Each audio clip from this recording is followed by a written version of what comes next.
So you may get a pop-up on your screen that says you have to verify that. I'm also going to put the Padlet link into the chat. Reminder that the Padlet is where we're housing all of our documents and things of that nature from this CLEP work group. So you can always find the information there. If you haven't had a chance, again, go into the chat and you can put your name and your program so that we can keep track of everybody.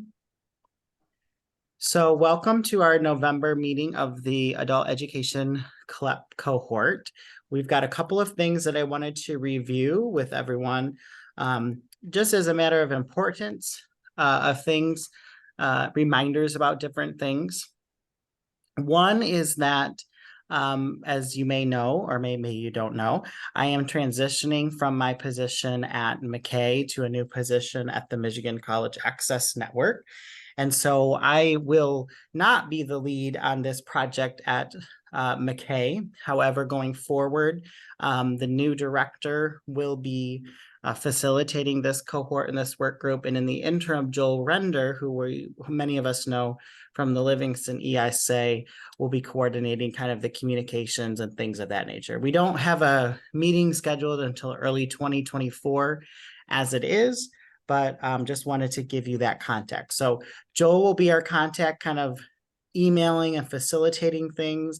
With the holidays coming, we don't anticipate too much craziness happening in regards to new updates on this project, but really in early 2024, we'd ask you to stay engaged with that. The good news is that in my work at the MCAN, the College Access Network, this project is a part of my portfolio still. So I still think that I will be engaged with you all in some capacity. We're still trying to figure that out, especially as MACAE has its capacity and its new leadership.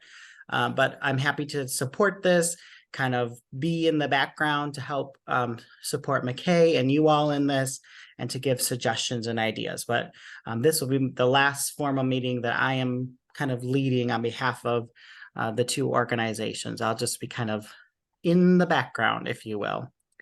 The other thing that I wanted to do is to update our contacts and our lead contacts for all of our programs that are participating. And if you'll give me a moment, I will pull this up so that we can verify. The reason why we want to do this is because we know that we have a lot of programs that are shifting priorities and people, and I want to make sure that we've got all the contacts in place. My recommendation to everyone is that we identify at least 2 contacts for each provider.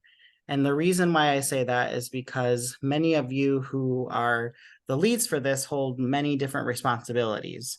And so it's always good to have backup for someone in case you can't make the meetings, or in the case that you transition from a role or that someone from your team does.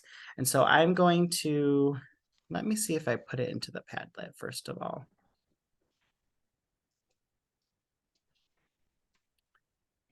I did not, but here's what we're going to do.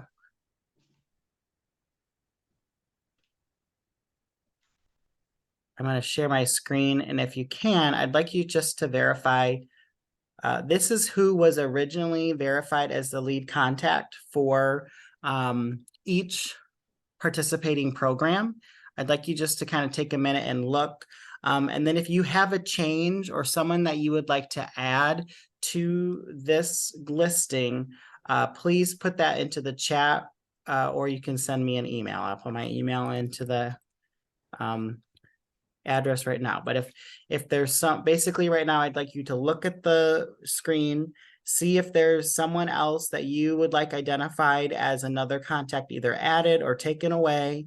If you want someone else added, we would need to know that, because this is who we have identified from the very beginning, not only as a lead contact, but as the person that is responsible for receiving the contract as well. So if you have other people that you want added, please put that into the chat, their email and their name, and we'll update this list and get it updated for everyone. And this will be the list that we use to send out for all future updates.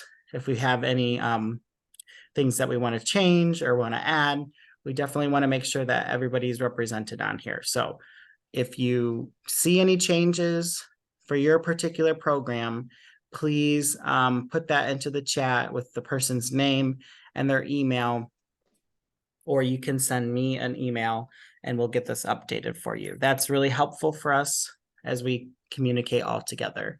And for our colleagues that are not here, we'll be sending out an email update to ensure that they are getting this information updated.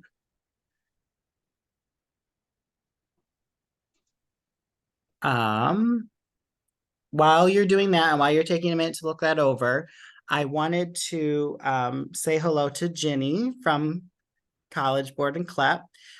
Ginny has presented to this group a couple of times, but she had a few questions, if you will, for a couple of our centers as you come on board for CLEP testing centers. One of the things that we had articulated was the need for, when we establish our CLEP testing centers, that we would need to put MACAE at the beginning of our test center name. So MACAE dash, and then the rest of your test center. So for example, MACAE dash Fremont, MACAE dash Iosco Risa. And the reason why is so that on the back end, they can identify that you as testing centers are a part of this cohort, and that we can, if we have questions or comments, they can flag that specific to this cohort, just have an awareness of this. And so we recognize that some folks had already established their testing center before being able to do that. And yet there were some others that we had that couple of meetings and they still established it and didn't put that in there.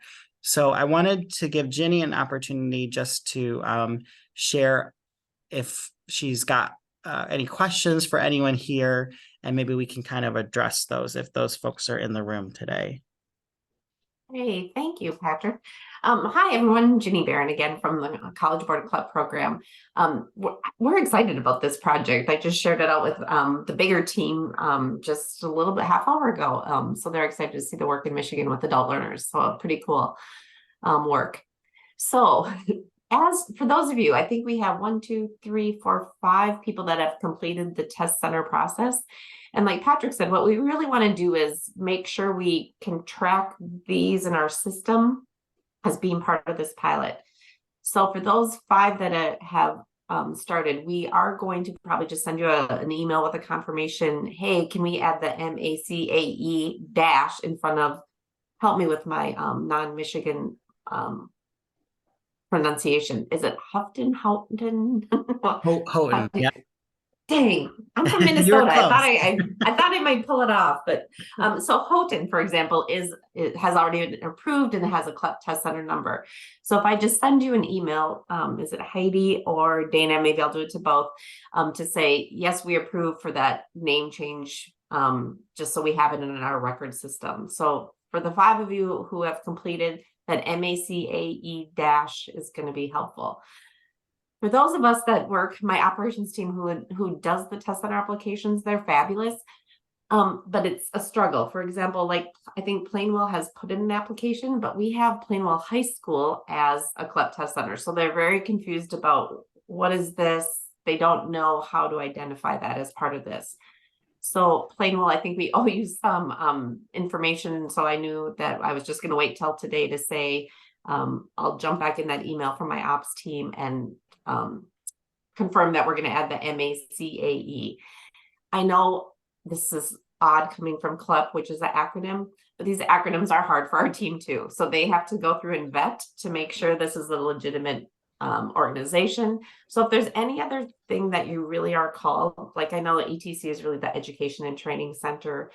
DPS, I'm thinking is a Detroit Public School, something. But if you could use your full name when you do the application and edit it on here, somehow, did you put it in the?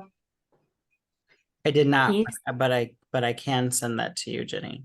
Or we could create what that should be like too, MACAE dash, and then have it filled out. I think it would be helpful because my team is struggling. Is Plainwell, is this a duplicate? We already have a Plainwell.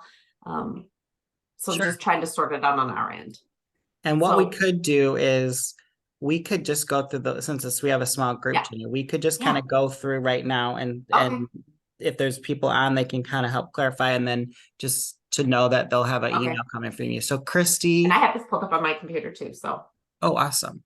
So Christy, how are you today? Are you in a position to share where you're at? Have you guys gone through the certification yet? We have not, because the person that I plan to do it, I have yet to hire. So we're holding off to try to get that in place first. Great. So when you go through that process, Christy, will you ultimately be Networks Northwest, or do you think that it will be under a different entity name? It will be under Northwest Michigan Works Learning Lab. Okay. Oh, okay. Let's. Oh, I love the exclamation point. Okay. Networks and then- Northwest is the parent organization, yeah. Yep, and then Patrick, get we're just gonna excited remember, about- we'll put that MACAE in front of it, yeah. Yes. All right. Perfect. Okay. Thank you, Christy. Can I ask a quick question though? Yeah, Sure. go ahead. I'm planning to have access at our 4 learning labs. Do I need to do a different one for each one, or just one for all of them? Great question. Well, fortunately, I should say. So with College Board and CLEP being a high stakes exam, so we do have to have the, and this happened with someone else I talked to. I can't remember who I talked to. But we do have to have each. It was me. Yeah, Whitney. Well, it was Whitney. Yes. I knew it was Whitney. I knew that as soon as you popped in. We have to have each test center tied to a physical location. And so we know that some of you are being creative with your computers, maybe having those be mobile. But if you're going to have MACA Northwest Michigan Works Learning Lab here, and you'd have another one, then we might have to add another dash of what town that's in. Yeah. Makes So sense? yes, each of our labs are named Northwest Michigan Works Learning Lab Kalkaska, Northwest Michigan Works Traverse City, and we're doing it at each of the 4 service centers. Love it. And I think, Whitney, that's what you talked about too. Correct. So we have MACAE-IASCO RISA Michigan Works Taos. And then for each Michigan Works, we have that as that third section after that second dash, if that makes sense. It does to me. So we will make sure we do one for each of the sites. That's no problem. Oh, that's fabulous. So the application, so Christy, it sounds like you're not going to be the person doing the application. I'm going, there won't be doing the administering of the test. I probably will do the application. Okay, because that's the secondary way that my operations team is trying to make sure to ensure that either the primary or the secondary person is the person who's supposed to be doing the application. So the person who does the application doesn't mean you're administering the exam. That's a whole different piece. But if you're going to be administering the program, you probably want to be the person to do the application. We call that the PTCA, and you're the administrator. And then what we'll do is you'll be able to assign out who's going to actually be trained to administer the exam in the second phase. Okay. All right. So that would be me. I would be the PTCA. Is that what you said? And then yes, we're all about the acronyms. Okay. Yes. All right. So that makes sense. So I shouldn't hold off and go ahead and set up the site and wait for that person. Go ahead and do it. Okay. And then I would later add the person as an administrator of the test. Yep. So then you'll be on the inside, and then you'll be able to add TCAs. We call them test center administrators, who could be, you could have a person who's mobile going to different sites, or you could have a person at each Michigan Works Learning Lab. Okay, that sounds great. I'll go ahead and then proceed with that. Awesome. Right. And I'm just, so we might be growing the number of test centers based on what this conversation is. Yes. So I'm going to add in for us the PTCA too, just so that for those that are here, the same language. Yeah, we can talk the same language and make sure. And then knowing that PTCA may be different than our grant administrator, and MACAE and MCAN will need to know who the grant administrator is. just because that's the person that will have executed the Oh. grant. Most everyone has executed that. So I'll just delineate that. But today, as we go through, if we can also identify who the actual administrator is for those that have already set up the testing center or will be setting up the test center, I think that will just help Ginny and her team on the back end too, so that we've got it in a couple of different places. So thank you, Christy, for being our guinea pig on, as you always are, piloting everything. I have to tell you that I could hear you only parts because I'm driving and the directions are telling me to go on a roundabout. So I had to pull over because I have not sure what I'm going around. Oh no, well, be Oh. safe. Be safe. Be safe. Yes. Yeah. Reach out to me if you have questions when you will. get Thank safely you. somewhere. Yeah. I'm just going to continue to listen, but not talk anymore. All right, so I Okay. see Heidi and Dana are on. So Heidi and Dana, is yours MACAE? Do they have to add in the MACAE, Ginny? We will do, because that one's already been approved. Okay. So we work with ETS to do the physical test center naming mechanisms. So I will just send Heidi, we'll send you an email just so you can say confirmed, basically. And With is your Heidi permission to the change. PTCA then too? But- Are you able Yeah. to see that, Ginny? Is Heidi the administrator? I don't have that. Oh, okay. Hold up. Sorry, we were muted and I had a phone call, so I was talking. Dana was talking, you just couldn't hear her. We were just wondering, which one of you completed the administrator certification for the testing center? Was that you or is that Dana? It was me. Okay. Okay. And thanks for putting MACAE, because I didn't when I signed up and did that originally, so thanks for adding that. So, yeah, so I think, so then And Ginny. you have a test center number, 8519 is your CLEP test center number. Yep, I have that on my sticky board. That's sounds like it's the new 8675309 hiding. 8571, yeah. My district is 7020, my building is 08258. I got them all down now. I like your haircut too, Dana, by the way. Thank you. All right, so IASCO. So Whitney, are you the PTCA? Yes. And you will have 4, or how many testing centers will you have? 5. 5. Okay. So if you get a chance, have you already done all of this? Or you're? Yeah. Okay.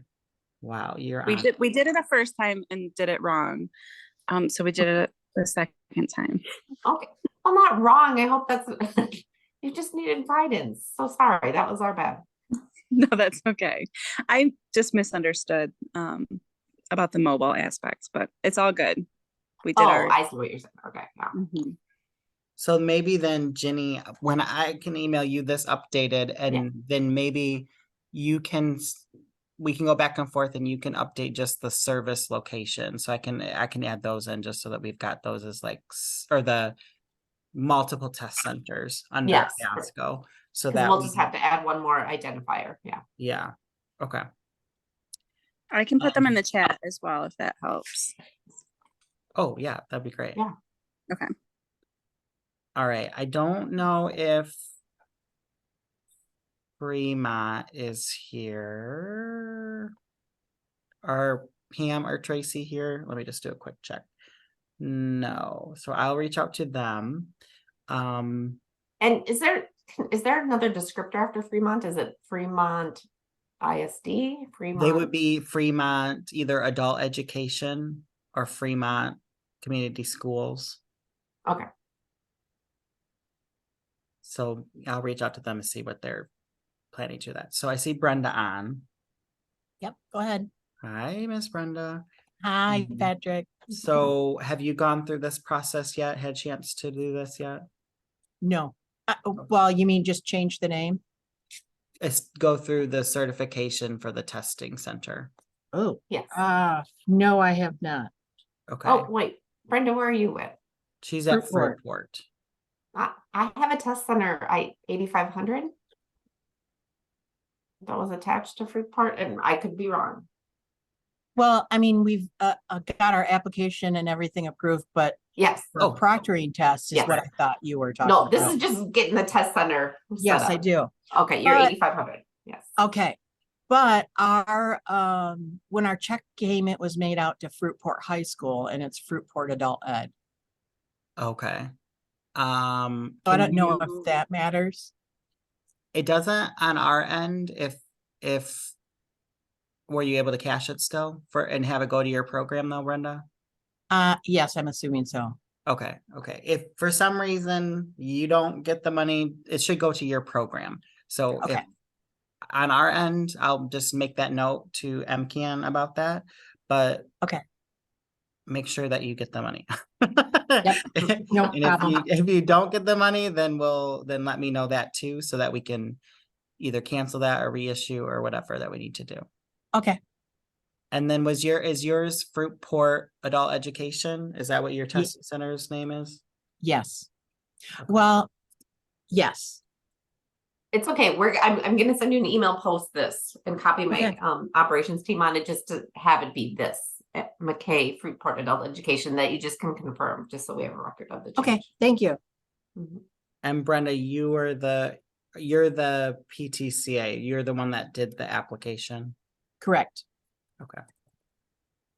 All right. I don't know if Laura is on. Laura, if you're on, or anybody from Kent. No. Okay. So I'll have to reach out to her. I think they So- went through the process, Ginny. Well, they started to, but that's when my team got confused because they have someone else as the primary email and I guess that person left. So they were just Yes, they had Oogie Lamar, probably Oogie, yes. Adrian. Yeah, Oogie, Adrian Lamar. Yes. And so Laura is Okay. now the new director at that program. And so she's interested and wants to participate. Okay. But I think she's slightly overwhelmed with lots of, Well, so yes, and so she did that, and then that's when my team said, "Who's this person? Are they supposed to be entering the application?" And so I said, "Let's just put a pause until this meeting." So I will reach Yeah. out to Lord. okay. And then Heidi Heisinger is on. Hi, so ours, it sounds like it's maybe approved, but so it should be McKay Plainwell Renaissance Adult Ed to separate from Plainwell High School. Thank you. Yes. Okay, and I can check on that one too. I don't have that as done, but again, it could just be our just trying to sort through it. So That thank would be you. great. And Patrick, we had the same thing where our check was made out to Plainwell High School. So if we could get that changed for anything in the future, that would be great. Yes. Thank you. Patrick, it's Heidi. Can you make ours Houghton Lake Community Ed? Your testing center? Yes, Okay. because I don't want him to go to the high school. You know what I mean? Yes. Right. Thank you. I just noticed other people. Okay, let me just make a note. Purple. Need to change ones for Christmas.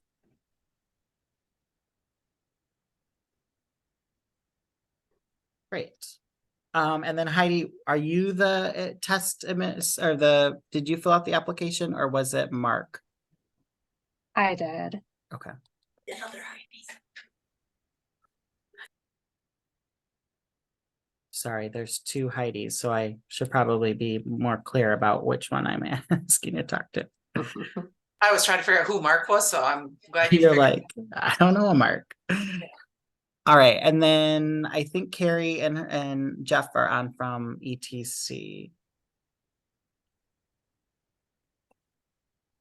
Yeah, and we have that one approved. And was that under ETC? What was the name? Lynn's just joining us too. I was gonna let Lynn and Jeff talk, and Patrick, I believe Jeff was added to our contacts because he is the one that's handling the testing center. Okay. Jeff, are you there? Looks like he's on, but maybe his mic isn't working. But just make sure I've got his email in the chat if you can, Carrie. Okay, I'll do that in just a moment. Yeah, so he would be the primary test center administrator. And then Jeff, can you confirm that? Are you the person who did the application?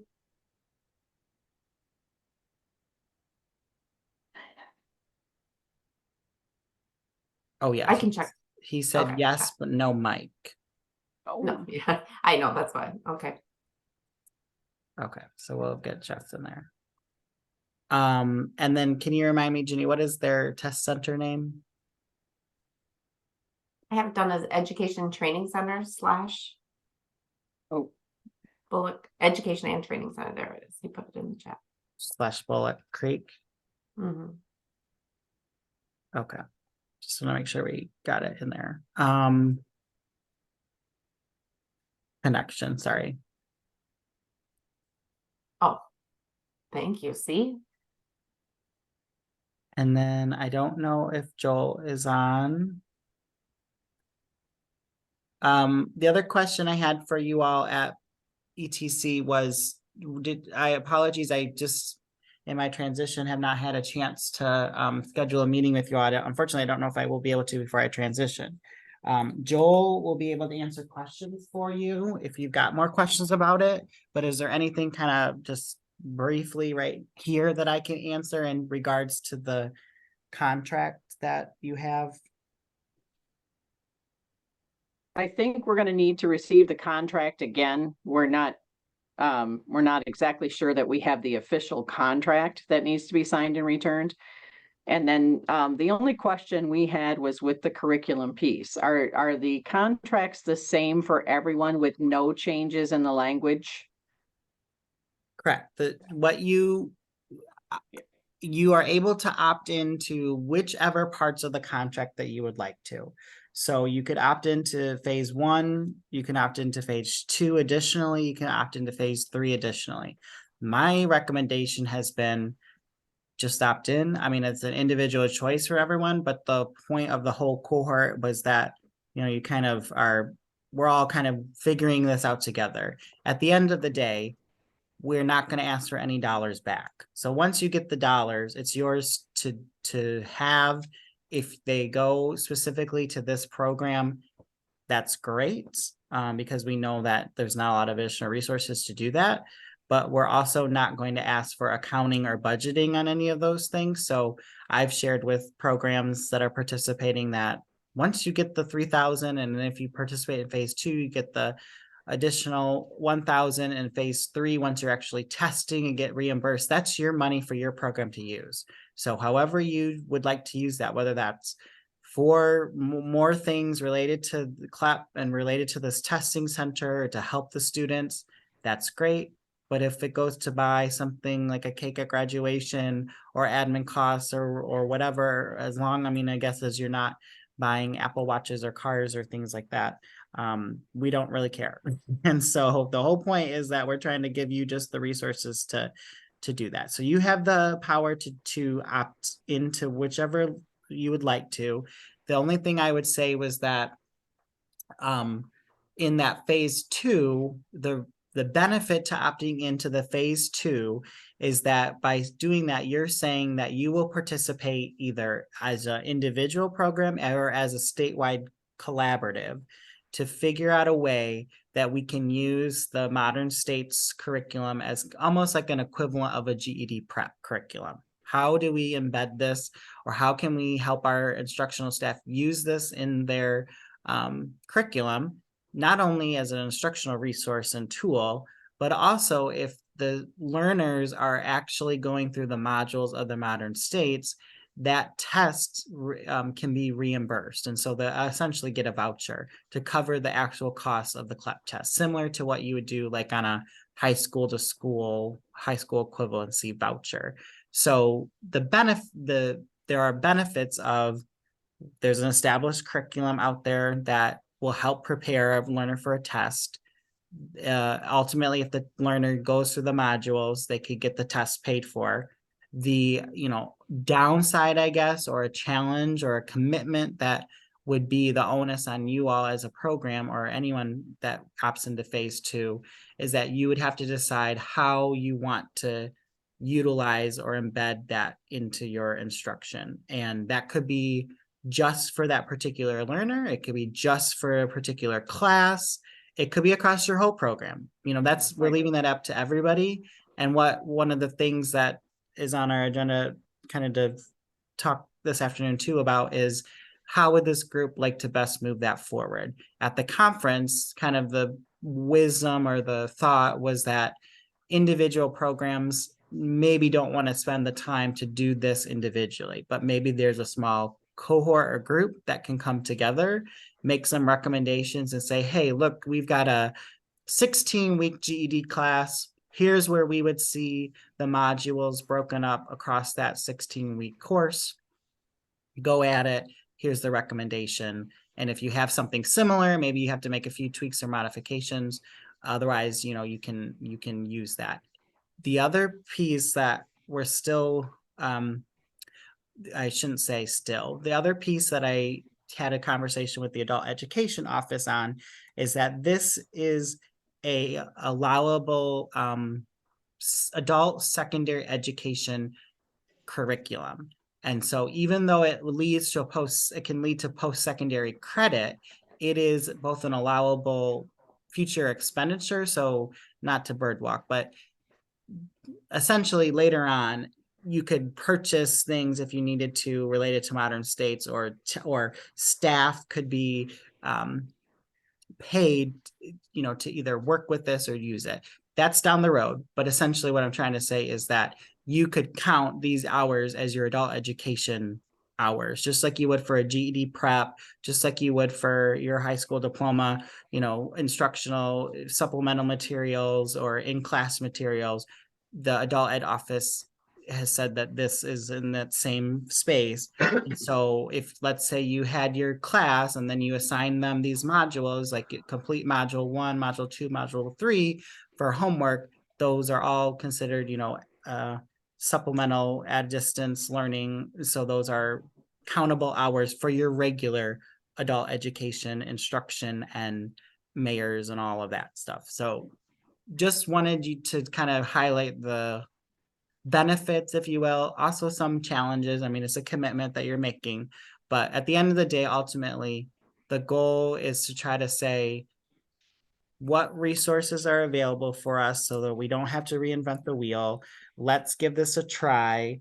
There is no repercussion if you ultimately don't get someone to complete and go through the testing. It really is meant to be an incentivization for you all, but also to really kind of study the feasibility of, is this the best route to continue to offer students an opportunity to transition to post-secondary? It's one avenue that we would like to explore. And if it doesn't work, then we try something else. But that's kind of the high level intentionality of it, if you will. And the whole point has been, let's not try to make this too burdensome.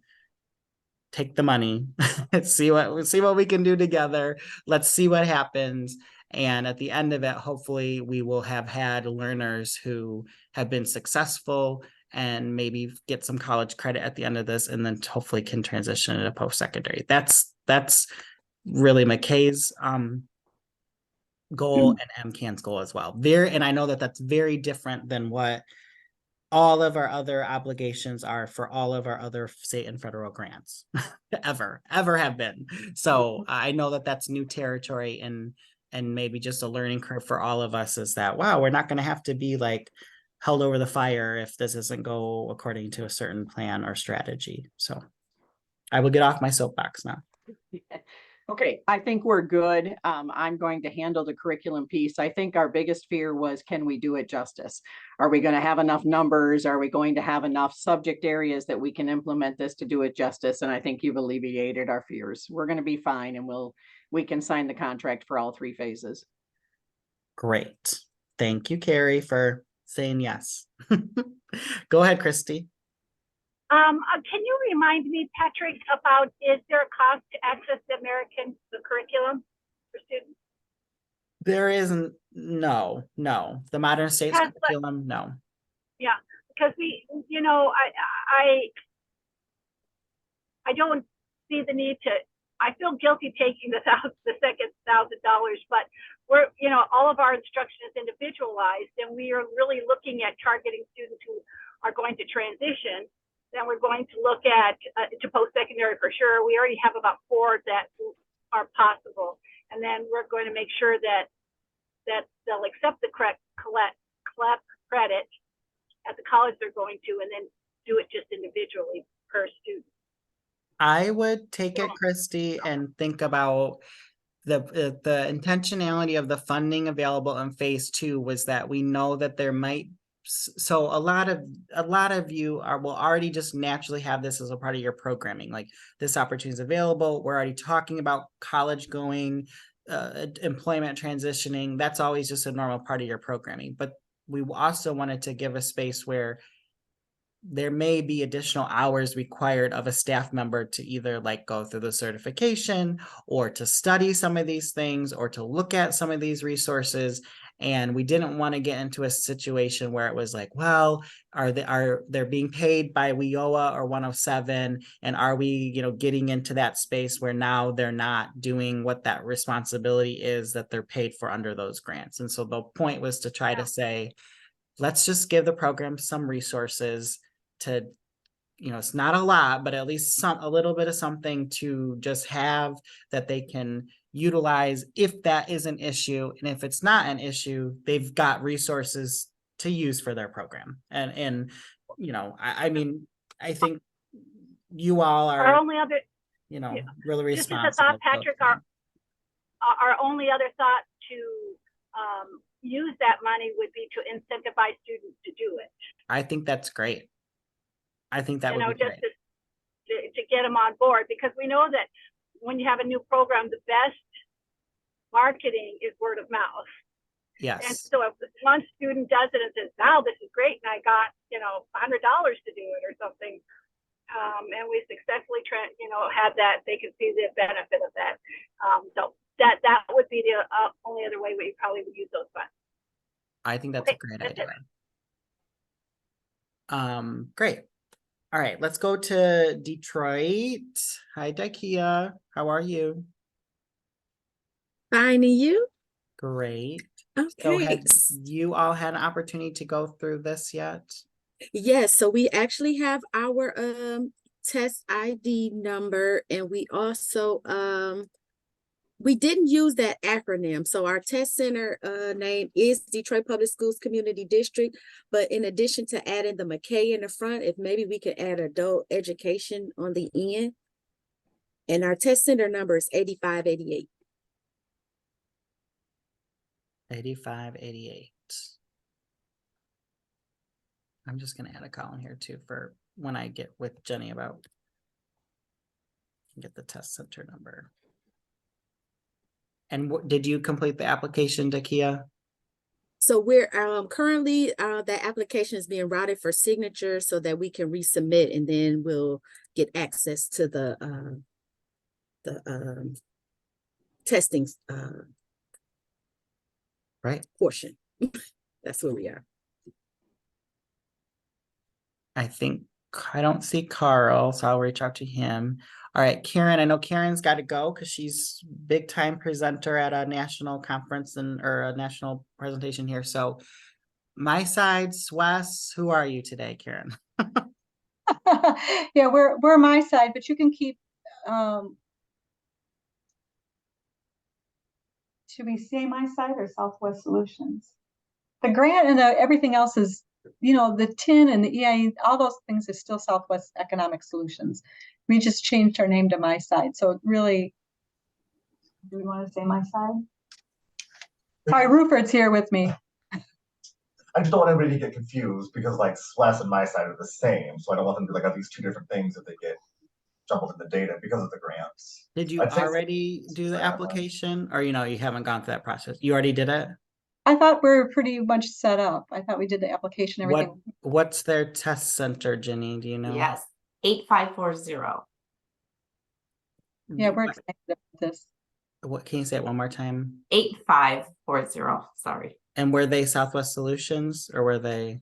Southwest Solutions is what we have, but this is our time to make changes. Why does it say me? So do you think we should go to my side? I don't know. Do I want to be on your side? Yeah, I know. Stop. We always say that in-house too. Yeah, just say my side. But everything, correspondence or if there's any money delivered or just the contract and everything should probably still say Southwest Solutions. Do you know what I mean? Because we're not changing that.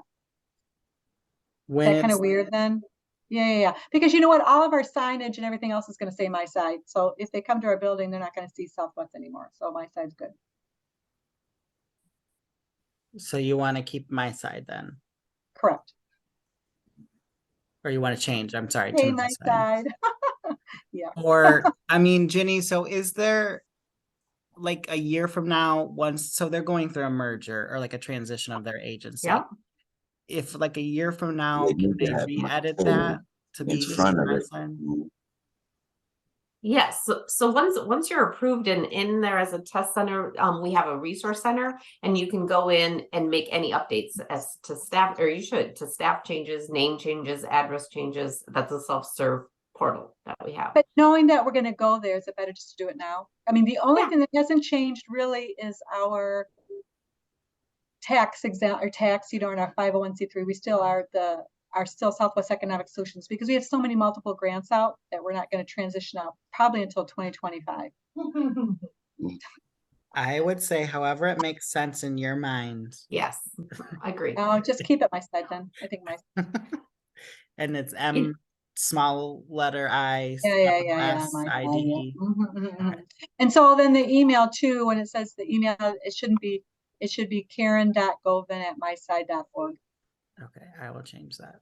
And then add Ruford here as well. Can you put Ruford's email into the chat for me if you didn't already? I know I have it, but I will go back into the chat and make sure I have everyone's emails into the chat that are in this document. All right, and then St. Vincent's, Sharon, I see Sharon's on. All right, Hi, how are you? And I'm on Nancy. And Nancy's on. Oh, hi Nancy. Good to see you. I believe Audrina is on. Oh, I see everybody's on. Yes. Okay. So have you had an opportunity as this team to go through this process yet? No. No. And Diane's been pretty much ahead of this and she couldn't make the meeting right now. So we're still in transit and she'll want to talk with you or someone about some of the questions she has. So we weren't really prepared. Do you anticipate that your test center would be the full St. Vincent and Sarah Fisher Center? Or do you think it would be SVS? It'll be that name, but we've got to put you in there somewhere. And I don't know if we're at that point yet. It might show like that. Yeah. Yeah. And I'll get to her. She's going to be in later today. And I will get to her and we'll try to get you the information. Okay. And okay, who do you think would be the person doing the application? It'll be Diane and me. And then for the actual testing center?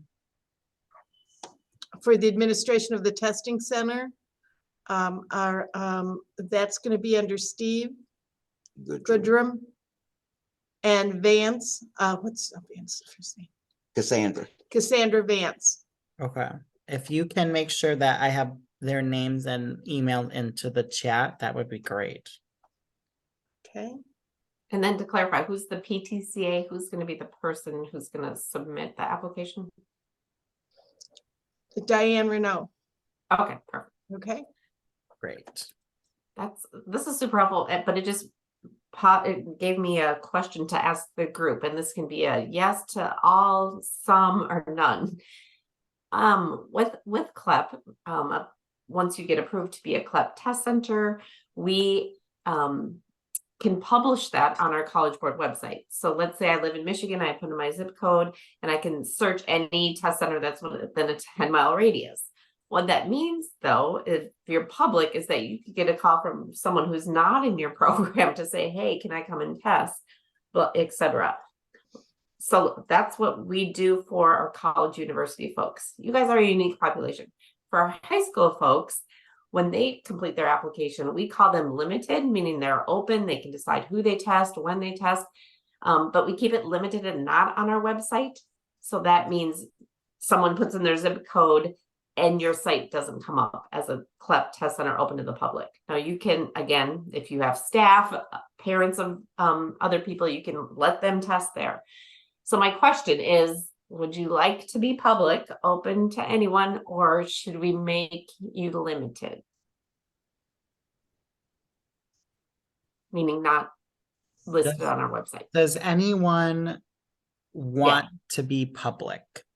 So right now, through participating in this program, we're only asking that you would be set up, go through the process, test your adult learners. But some of you also serve other learner populations and other communities, and we've talked about a long-term goal is that you're a testing center for the community. So to Jenny's question, does the way you just phrased it makes me think that limited is the way to do the pilot.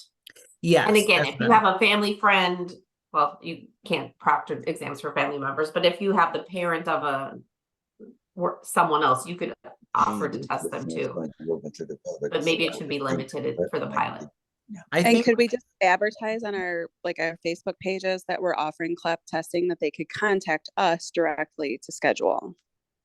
Yeah, you could do that, but we wouldn't put you on the website so anyone could just find it in the world. Right. Our staff, we don't have enough staff to man some sort of open business hours. I would imagine others would be in that same position. Does anyone, so by default, we will have everyone be limited unless someone would like to be public. So Jeff is saying open to the public. I think we should be limited because so far I'm the only proctor.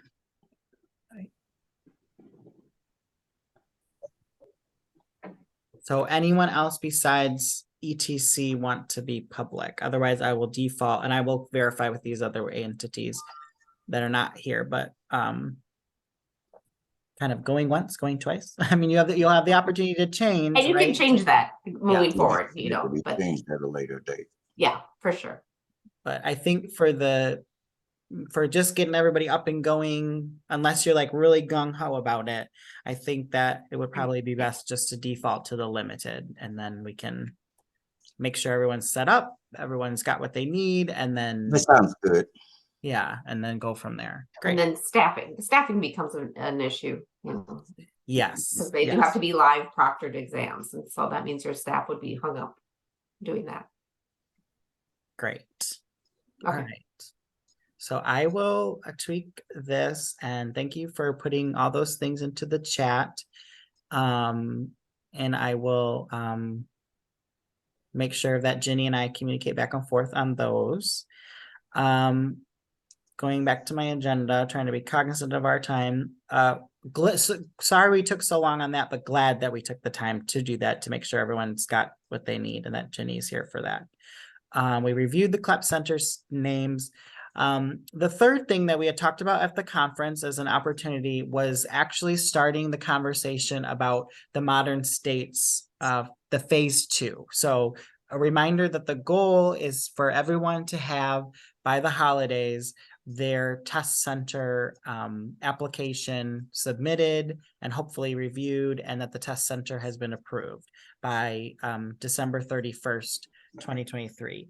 If I would just say that if you are in a position where, as you go over this next month, that does not seem feasible, if you could reach out to this MACAE outreach@gmail.com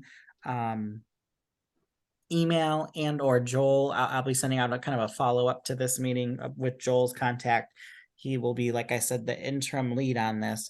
it would just be great to know that, hey, we ran into an issue, AKA I haven't gotten the time or the staff, but it's on my list and I will complete by early January. That would be really important for us to know, just so that we can all kind of stay in the same flow and move this project forward at the same time. And just make sure that we're, by early 2024, we can start to kind of transition away from talking about the test center establishment to the second part. So reminder of that goal, by December 31st to have the test center application submitted and hopefully approved. So then what we also talked about at the conference was starting phase 2, which is looking at the modern states. So the modern states resources are available to you. I actually have a meeting next week with, is it Wendy, Jenny, or am I playing? Whitney. Whitney. Yes. From Modern States to kind of look at future meetings and support that they might bring to us. But I'm also going to put this into the chat, the Modern States. So we talked about that the Modern States have all of the modules listed there. In this conversation, we will be looking at, again, the 4 subject areas, and it may call us to pick a few of the particular tests. If you recall that, like, math has several, right? English has several. And Joel Render from Livingston put together a dashboard that identified all of the major post-secondary institutions in the state and what CLEP test credits they currently accept. And that was according to their websites and the information that he could find. We all know that websites may not be updated and the information might not always be accurate. So that's a helpful tool, but it's a start. So as we go through this process, I think 2 things would be helpful. One is if anyone has experience with curriculum or thinking about mapping out scope and sequencing, all of that has already been done under Modern States. Essentially, what this team will be doing is looking at how many modules, the hours. I think I was looking at the college algebra, and it's like 24 hours of module instructional material, and making some recommendations to the larger group about, does that sequence go in order? Is there an ability to kind of, we're going to do lesson 2 with this first, and kind of explore that. So do we have any volunteers that in January, in the first part of the new year, might like to really dig into the weeds, if you will, a little bit on how a program might utilize the Modern States in their instructional capacity?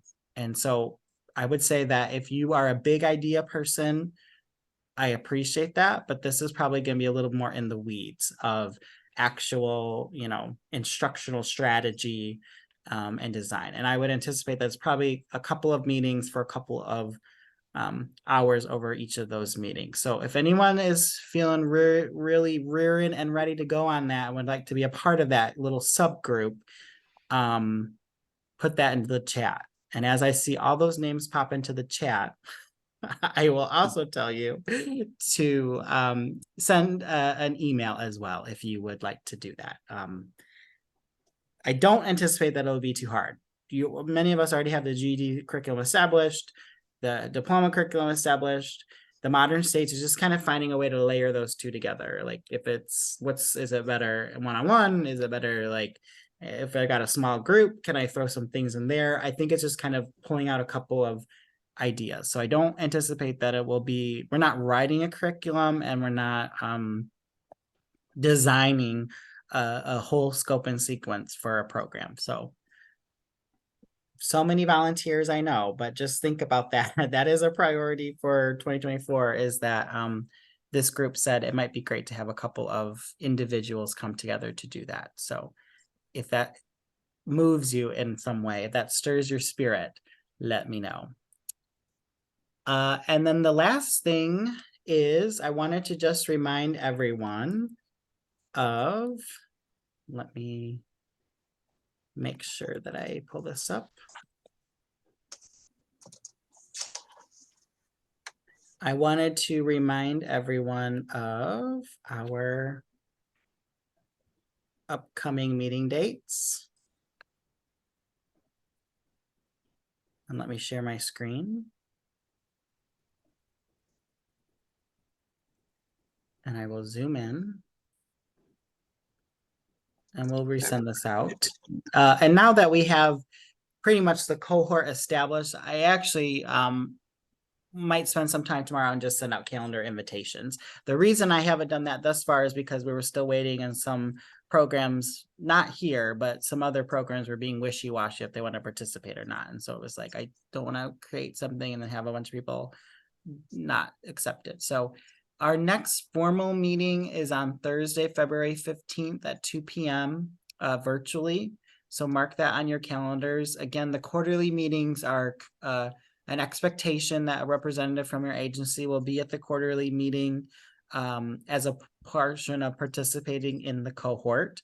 And then thereafter, the next meeting from that time would be Thursday, May 16th at 2 p.m. and that is virtual as well. If there's a need for continued conversation outside of those meetings, we can definitely, schedule something. I would anticipate that if you're interested in the modern states and kind of looking at that component from a 30,000 perspective, I would anticipate that a January meeting virtually would happen around that. So, but the quarterly mandatory meetings, there's 2 more remaining for this year, one in February and one again in May. So remind yourself of that. Make sure that your calendar is available for those or your team is available for those to participate in that.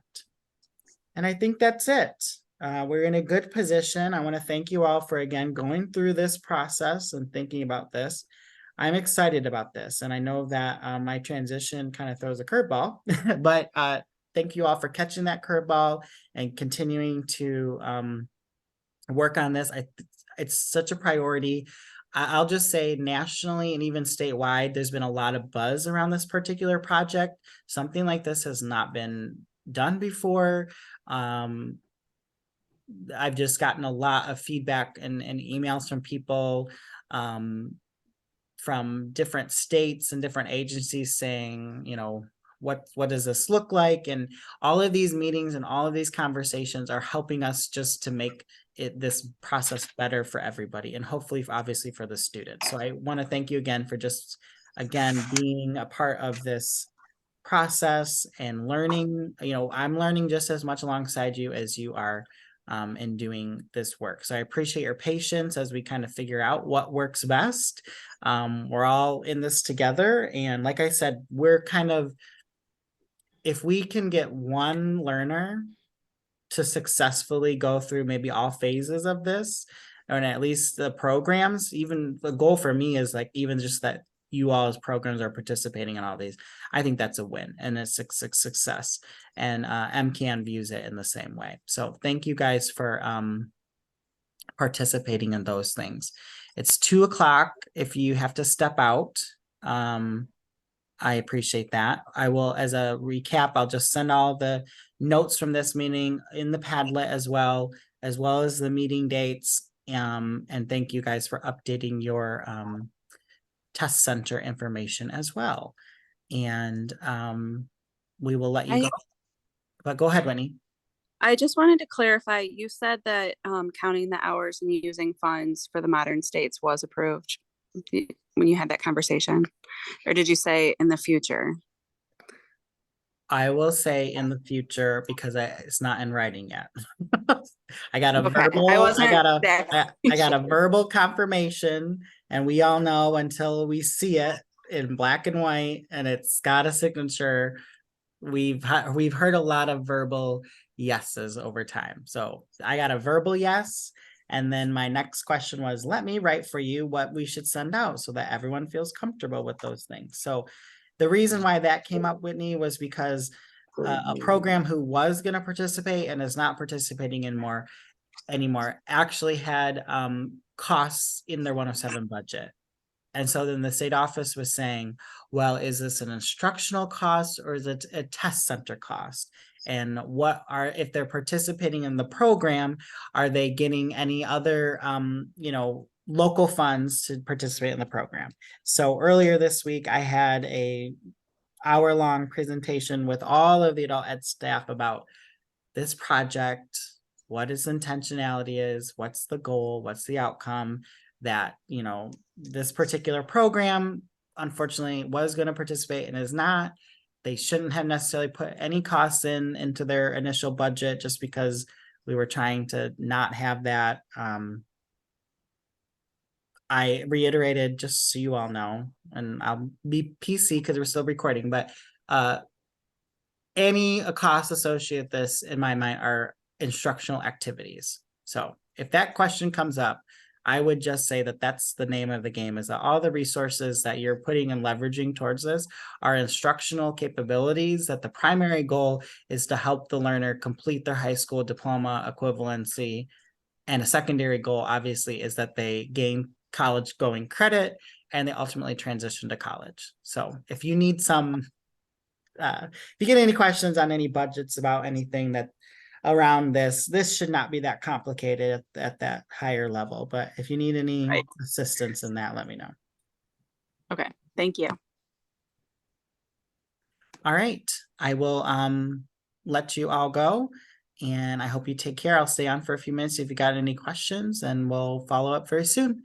Have a happy Thanksgiving. If I don't see you, take care. Thank you. Bye-bye.